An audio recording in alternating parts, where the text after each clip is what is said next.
শুভ সকাল বন্ধুরা। আমি সুকুমার রায়ের একটি কবিতা পাঠ করছি, সৎপাত্র। শুনতে পেলুম পোস্তা গিয়ে তোমার নাকি মেয়ের বিয়ে। গঙ্গারামকে পাত্র পেলে জানতে চাও সে কেমন ছেলে।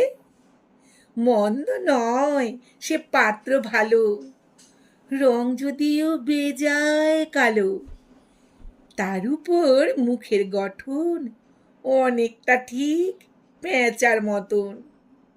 বিদ্যে বুদ্ধি বলছি মশাই, ধন্যি ছেলের অধ্যাবসায়।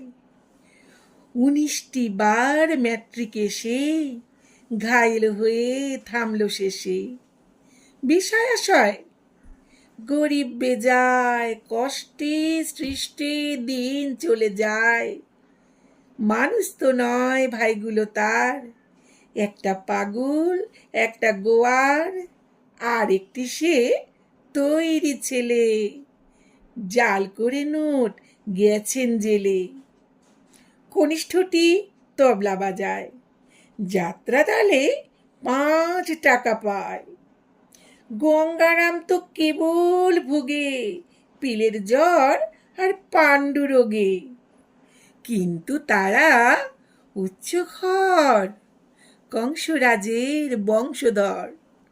শ্যামলাহিড়ি বনগ্রামের কি যেন হয় গঙ্গারামের। যা হোক, এবার পাত্র পেলে এমন কি আর মন্দ ছেলে। নমস্কার। কবিতাটি ভালো লাগলে সাবস্ক্রাইব করে সঙ্গে থাকার অনুরোধ রইল।